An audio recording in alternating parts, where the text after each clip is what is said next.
no, now I'm scared. Okay, I gotta switch it. Put that on.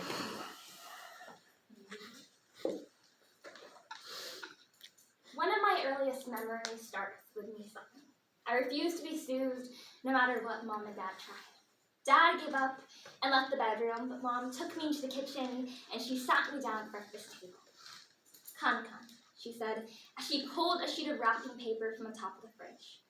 She set the paper down, plain side facing up, and began to fold. I stopped crying and I watched her, curious.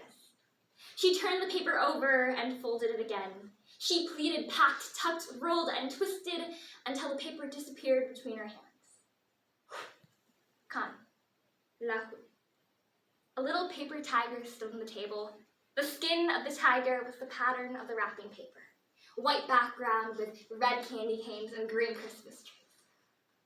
I didn't know this at the time, but Mom's breath was special.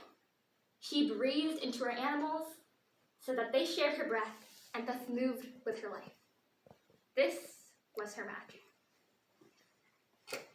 My mom is from the Philippines, and my dad is from an all-American white family. And growing up, I'm ashamed to say that I wasn't proud of my heritage. I was ashamed of my Asian features, and my classmates would accidentally make racist comments. Thankfully, as I've gotten older, I've begun to embrace it more, wanting to learn more, wanting to love it, but sometimes I wonder what I would have done if I hadn't learned the importance of me. Is it ever too late to relearn this magical connection? The Paper Menagerie by Kendall. When I was 10 years old, Mark, one of the neighborhood boys, came over with his Star Wars action figures. Obi-Wan Kenobi's lightsaber lit up, and he could swing his arms and say in a tinny voice, "Use the Force!"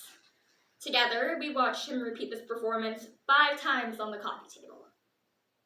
Can he do anything else? Mark was annoyed by my question. Show me your toys. I didn't have any toys except my Paper Menagerie. And I brought Lahu out from my bedroom, and by then he was very worn, patched all over with tape and glue, evidence of the years of repairs Mom and I had done on him. I sat him down. Zala, this is Tiger. And Mark examined the Christmas wrap pattern of Lahu's skin. That doesn't look like a tiger at all. Your mom makes you toys from trash. I had never thought of Lahu's trash. But looking at him now, he really was just a piece of wrapping paper. And Lahu turned and he pounced, knocking the plastic figure off the table, and it hit the floor and broke, and Obi-Wan Kenobi's head rolled under the couch. And Mark punched me. Hard. This was very expensive. You can't even find it in stores now. It probably cost more than what your dad paid for your mom. I stumbled and I fell to the floor, and Mark grabbed Lahu, and his snarl was choked off as Mark crumpled in his hand and he tore him in half. And he balled up the 2 pieces of paper and he threw them at me. Here's your stupid, cheap Chinese garbage. And after Mark left, I spent a long time trying, without success, to just take down the pieces, smooth out the paper, and follow the creases to refold Lahu. And my fight with Mark didn't end there. I mean, Mark was popular at school, and I never want to think again about the 2 weeks that followed. And at the end of the 2 weeks at dinner, I asked Dad, do I have a chink face? And Dad shook his head, and he seemed to understand what was going on, even though I had never told him. No, you don't. And Mom, she looked at Dad, not understanding. She looked at me. English! Speak English. She tried. What happened? I pushed the chopsticks in the bowl before me away, stir-fried green peppers with 5-spice beef. We should eat American food. I mean, Dad tried to reason. A lot of families cook Chinese. We are not other families. Other families don't have moms who don't belong. English! Speak English! Basho, I'm fine! Speak English! I packed the Paper Menagerie in a large shoebox and I put it in the attic. If Mom spoke to me in Chinese, I refused to answer her. And after a while, she tried to use more English, but her accent Eventually, she stopped speaking altogether if I was around. Mom finally stopped making the animals when I was in high school. And by then, her English was much better, but I was at the age where I didn't care what she had to say, no matter what language she spoke. I mean, we had nothing in common.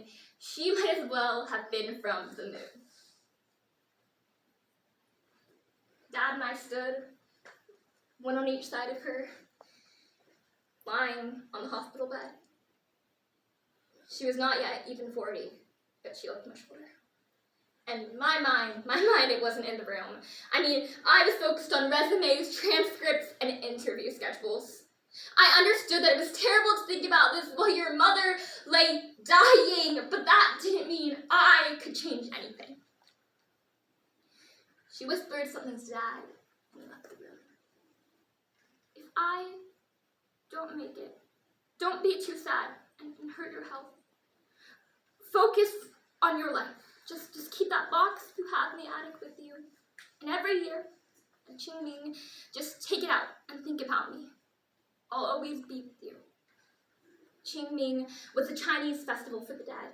And when I was very young, Mom used to write a letter to her dead parents back in China. And then she would fold the letter into a paper crane and release it, facing west. We would then watch as the crane flapped its crisp wings on its long journey west, towards the Pacific, towards China, towards the graves of Mom's family. I don't know anything about the Chinese calendar. Just rest, Mom. And Dad came back and he said that I needed to get to the airport early because I didn't want to miss my flight. She died when the plane was somewhere over in Nevada.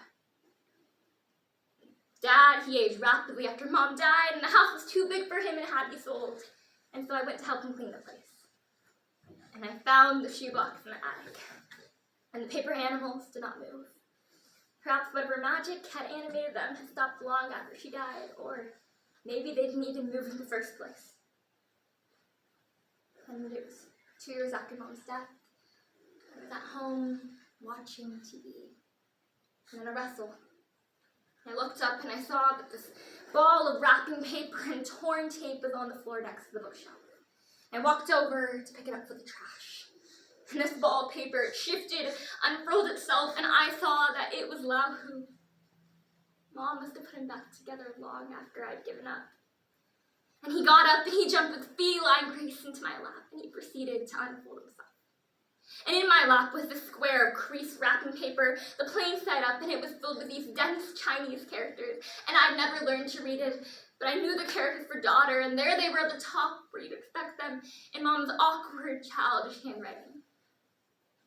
And so I went to the computer to check, and today was Qingming. And I took the letter with me downtown where I knew the Chinese tour buses stopped, and I stopped every tourist asking, until finally a young woman agreed to help. And we sat down, and she read the letter to me aloud. And this language that I had tried to forget for years came back, and I felt the words sinking into me through my skin, through my bones, and tight around my heart. Daughter, we haven't talked in a long time, and you were so angry when I touched you that I'm afraid, and I think now that this pain might be serious.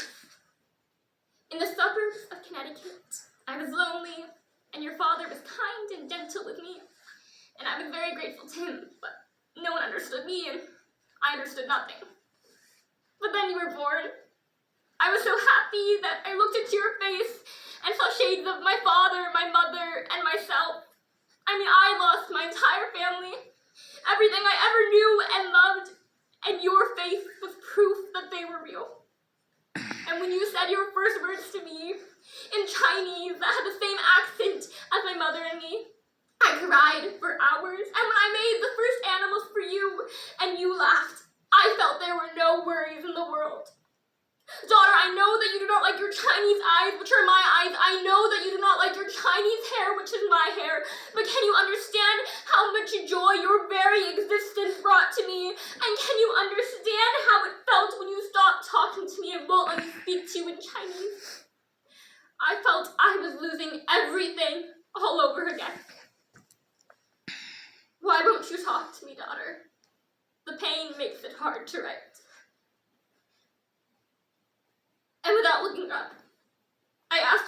been tracing out the character for I on the paper below Mom's letter. And I wrote the character again and again on the paper, intertwining my pen strokes with her words.